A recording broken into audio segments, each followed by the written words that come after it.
এবারে আমরা তো রোধ সম্বন্ধে বুঝলাম যে তো কোনো তড়িৎ পরিবাহীর মধ্য দিয়ে যখন প্রবাহমাত্রা যাবে তার বিপরীত দিকে যে জিনিসটা তাকে বাধা দেবে তাকে বলবো আমরা রোধ।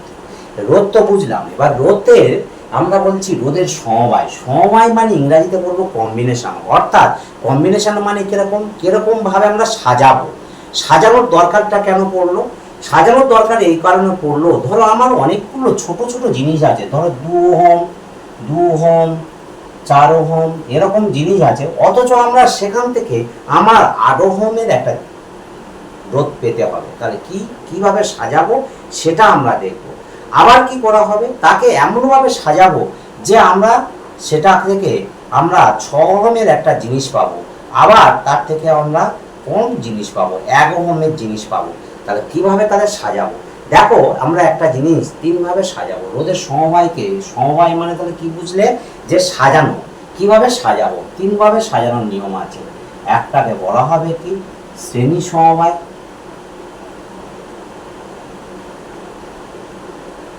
একটাকে বলা হবে সমান্তরাল সমবায়, এবং একটাকে বলা হবে মিশ্র সমবায়।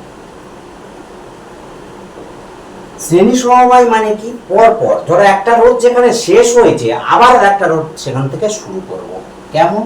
এই ধরো দেখানো হচ্ছে, এই একটা রোধ,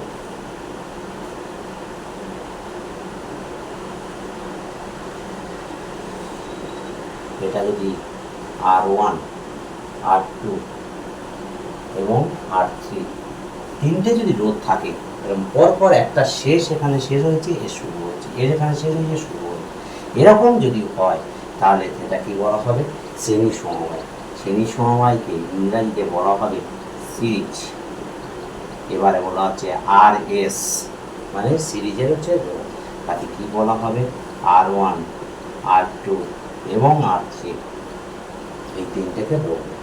এবার হচ্ছে সমান্তরাল সমবায় কেমন হবে, এগিয়ে দেখো সবার প্রথম দিকে, অর্থাৎ ফার্স্ট জিনিসগুলো সব এক জায়গায়,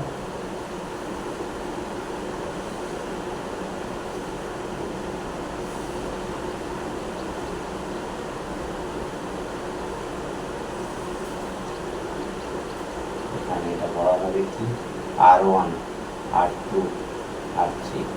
এই যে তিনটে রোধকে এক জায়গায় মুখটা জুড়ে পিছনের দিকটা আর এক জায়গায় জুড়ে দেওয়া হলো, তখন কি হবে, এইটাকে যদি বলে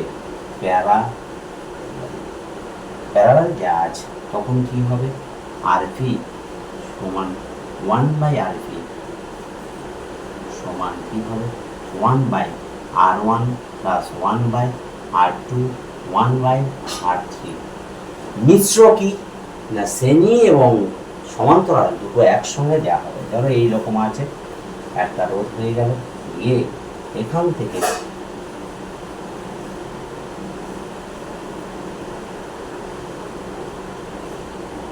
এইরকম চলে গেলে R1 R2 এবং R3 এইরকম যখন হবে তখন মিশ্র। এবারে বলবে এইটা কিভাবে এইখানটায় এলো, এইটা কিভাবে এলো, এই যে প্রমাণগুলো, এই প্রমাণগুলো দেখার জন্য আমাদের এই চ্যানেলের উচ্চ মাধ্যমিক সেকশনে প্রবাহ তড়িতের হচ্ছে তোমরা দেখলে এই প্রমাণগুলো কিভাবে এলো সেটা আমরা সেখানে বিস্তারিতভাবে বুঝিয়ে বলে দিয়েছি। আমরা তাহলে এখন কি করব, এই সংক্রান্ত কিছু আমরা হচ্ছে প্রবলেম সেট, রায়ের মার্টিন এবং অন্যান্য বইয়ের বিভিন্ন সংগৃহীত এবং মাধ্যমিকে এসেছে এরকম সংগৃহীত কিছু আমরা তুল্যরোধ বের করব। এইটা আমরা একটা জিনিস মনে রাখতে হবে, এখান থেকে যে প্রবাহ মাত্রাটা যাবে এইটা সবসময় এর মধ্যে দিয়ে একই যাবে, এর মধ্যে দিয়ে একই যাবে, এর মধ্যে দিয়ে একই যাবে। এখানে গিয়ে কি হবে, প্রবাহটা এখানে ভাগ হয়ে যাবে, এখানে ভাগ হয়ে যাবে, এখানে ভাগ হয়ে যাবে। তার মানে আমরা বুঝলাম প্রবাহ যেখানে ভাগ হয়ে যাবে সেইটা হচ্ছে কি সমান্তরাল। আর একই প্রবাহ মাত্রা গেলে শ্রেণী, তখন শ্রেণীর ক্ষেত্রে এই সূত্রটা ইউজ করবো এবং সমান্তরাল গেলে এইটা করবো, এইটুকু বলা। এবারে আমরা তো আগে শ্রেণী সমবায় এবং হচ্ছে সমান্তরাল সমবায়ের আমরা হচ্ছে তার বেসটাকে বুঝিয়ে দিলাম। এবারে আমরা কিছু রায়াল মার্টিন থেকে দেখো এইরকম কিছু কোশ্চেন আছে, এর তুল্যরোধ বের করতে হবে, ভালো করে বোঝার পরে কিন্তু অঙ্কটা করতে হবে। এখানে কি বলেছে বি ও সি, তার মানে বি মেন পয়েন্ট এবং সি মেন পয়েন্ট, তার মানে এখান থেকে স্টার্ট, এখান থেকে হচ্ছে লাস্ট তুমি ধরতে পারো। তাহলে এখান থেকে যদি কারেন্ট যাওয়া শুরু করে, দেখো এইখান থেকে বি পয়েন্টে যাওয়ার পরে কি হচ্ছে, আমি ঠিক যে জায়গাটায় মার্কিং করব সেই জায়গাটাকে কি করতে হবে, দেখো আমি দেখিয়ে দিচ্ছি, এদিকে যাবে এদিকে যাবে। দেখো তোমরা বুঝতে পারলে কিনা, দেখো এখান থেকে কারেন্ট, এখান থেকে দুদিকে কারেন্ট যাচ্ছে, তার মানে কি হচ্ছে, এখানে কি হচ্ছে, এটা কি আছে, এই রোধটার সঙ্গে এই রোধটা কি হবে আমাদের হচ্ছে ওই মানে এবারে দেখো এইখান থেকে এই ধরো এখানে কি বলেছে এ বি সি এইরকম দেয়া আছে, তাহলে দেখো এখান থেকে কি হবে, বলেছে বি ও সি এর মধ্য দিয়ে তুল্য নির্ণয় করো। তাহলে বি হচ্ছে আমার মেন পয়েন্ট, সি হচ্ছে আমার মেন পয়েন্ট। তাহলে দেখো এখান থেকে কারেন্টটা বি পয়েন্টে কি হচ্ছে, এই লাল কালি দিয়ে মার্কিং যেটা করা হয়েছে সেইখানে আমরা কি করব, কারেন্টটা কি হচ্ছে দুটো ভাগে ভাগ হচ্ছে, তার মানে এটার সঙ্গে এটা কিসে আছে, আমরা ডিভাইডারে কি জানি যে সমান্তরাল সমবায় আছে, এবং যদি একই প্রবাহ মাত্রা যায় তাহলে তারা কিসে থাকবে, তাদের কিন্তু বলতে হবে শ্রেণী সমবায় থাকবে। এবারে আমার এই কারেন্টটা গিয়ে কোথা থেকে পাসিং হচ্ছে ভালো করে লক্ষ্য করো, এখান থেকে যা কারেন্ট যাবে এই কারেন্টটা এইখান থেকে যে কারেন্ট উঠছে একই কারেন্ট এদিকে পাসিং হচ্ছে, হয়ে কি হচ্ছে এখানে চলে এসে এই পয়েন্টে চলে আসছে, এদিক থেকে কারেন্টটা এসে এই পয়েন্টে আসছে। তার মানে এখান থেকে আমরা কি পেলাম, আমরা কি পাবো, দেখো দেখে নিতে পারবে তুমি, এইখানটায় হচ্ছে এইটার সঙ্গে এটা কিসে আছে, একই প্রবাহ মাত্রা যাচ্ছে, তার মানে এরা দুজনে হচ্ছে কি আছে, শ্রেণী সমবায় আছে, এবং এর সঙ্গে এটা কিসে আছে, শ্রেণী সমবায় আছে। তাহলে আমরা প্রথম ধারা এইটাকে এইখান থেকে এই যে সি পর্যন্ত এর তুল্যরোধটাকে আমরা আর এস সিরিজে আছে সেই জন্য কি ড্যাশ দিয়ে দিচ্ছি, দিয়ে কি করব, তাহলে 2 ওহম প্লাস 2 ওহম, তাহলে কত হলো 4 ওহম। এবার বলছে বি থেকে সির মধ্যে যেটা আছে আর এস 2, তাহলে কি হচ্ছে 2 ওহম প্লাস 2 ওহম, তার মানে কত হলো 4 ওহম। তাহলে এইখানটা তুল্যরোধটা কত হলো 4 ওহম, এখানে তুল্যরোধটা কত হলো 4 ওহম।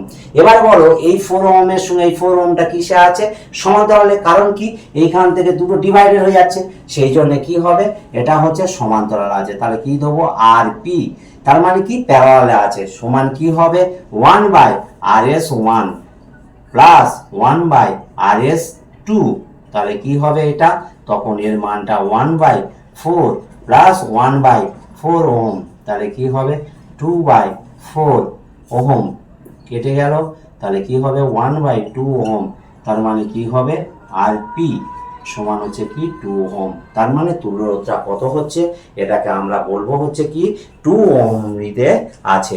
এবার চলে এসো আমরা আর একটা জিনিস এরকম করাবো, সেটা হচ্ছে কি এই যে জিনিসটা আছে এইটা তোমরা ভালো করে দেখো, এটাও একই জিনিস বলেছে, উক্ত বর্তনীর তুল্যরোধ, তাই এখানে ব্যাটারি দেওয়া আছে অলরেডি বলে দেওয়া আছে, কোনো ব্যাপার নেই, ভালো করে তোমরা লক্ষ্য করবে কি করা আছে, কারেন্টটাকে এই দেওয়া আছে, কারেন্টটা এই গেল, গিয়ে কি হবে এদিকে যাবে আবার এদিকে যাবে, গিয়ে কি হবে এদিকে এদিকে, গিয়ে কি হবে এদিকে এদিকে এলো, এই দিকে চলে গেল, গিয়ে আবার এখানে ডিভাইডেড এখানে ডিভাইডেড, তারপরে কি হবে এখানে গিয়ে হবে এখানে যাবে, এখানে এলো এসে কি হবে এদিকে বের হয়ে যাবে। দেখো ভালো করে লক্ষ্য করো যে কোথায় গিয়ে ডিভাইডেড হচ্ছে, তাহলে আমার কি হচ্ছে এইটা গিয়ে দুটো কারেন্ট ডিভাইডেড হচ্ছে, তার মানে এই ওহমের রোধের সঙ্গে এই রোধটা কিসে আছে, তাহলে আমার বলতে হবে এই দুজনে কিন্তু আছে হচ্ছে আমার প্যারালালে আছে, তাহলে আমরা কি লিখবো 1 বাই, এখানে তাহলে লিখবো 1 বাই আর পি ড্যাশ, এই কথাটা লিখে দেবো, তাহলে কি বলবো 1 বাই আর পি ড্যাশ, মানে কি হচ্ছে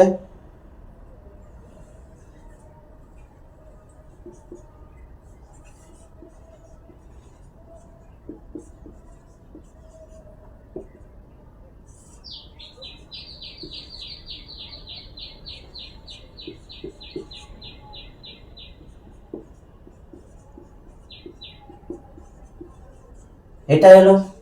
এবারে এই দুজনের কি হবে, দেখো 1 বাই আর পি 2 ড্যাশ, তার মানে কি হবে 1 বাই 2 1 বাই 2, তাহলে কি হবে 2 বাই 2 ওহম, কেটে গেল এ 1 হলো, তাহলে এখানে কি হবে আর পি 2 ড্যাশ সমান হচ্ছে 1 ওহম। তাহলে কি হলো এর তুল্যরোধটা কত হলো 2 ওহম, এর তুল্যরোধটা কত হলো 1 ওহম, তাহলে এরা দুজনে আবার কিসে আছে একই একই কারেন্ট দেখবে দুজনের মধ্যে পাসিং হবে, তার মানে কি সিরিজে আছে। তাহলে সিরিজ সমান কি হবে, আর P dash plus R P to dash সমান কত হবে, 2 ওহম প্লাস 1 ওহম, তার মানে কি হবে 3 ওহম। ব্যাপারটা তোমাদের বোধগম্য হলো কিনা আমাকে জানাবে, না বুঝতে পারলে আবার হচ্ছে কমেন্টে কিন্তু জানাবে।